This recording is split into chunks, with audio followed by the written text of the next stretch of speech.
सुर में गाना सीखिए पाधानीसा ऐप के साथ। AI powered personal music teacher from Saregama.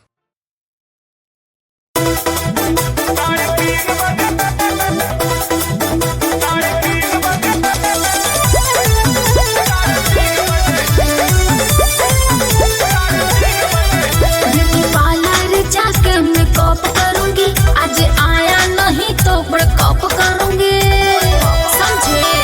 हाँ, ब्यूटी पार्लर जाके मैं कॉप करूंगी, आज आया नहीं तो ब्रेकअप करूंगी। चुप क्यों हो, कुछ तो कहना कहना कहना कहना।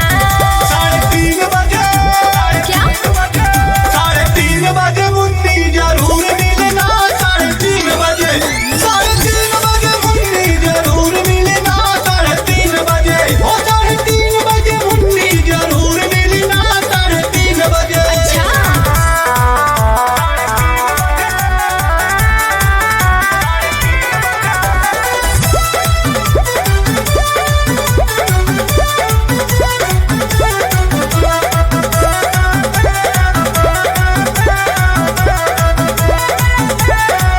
घर से भागने का पूरा प्लान किया था मैंने, लोकेशन भी अपना ऑन किया था। शादी करने का तुमने ऐलान किया था, पंडित जी से भी कुंडली मिलान किया था।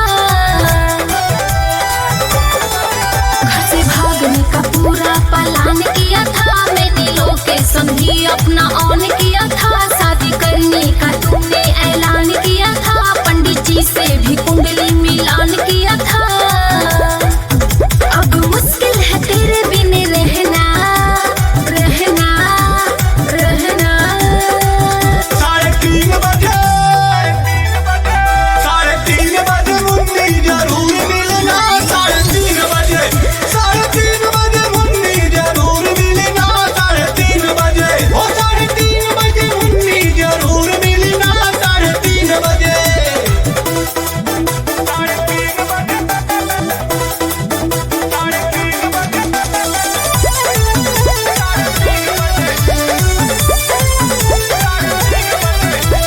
लेसन में पापा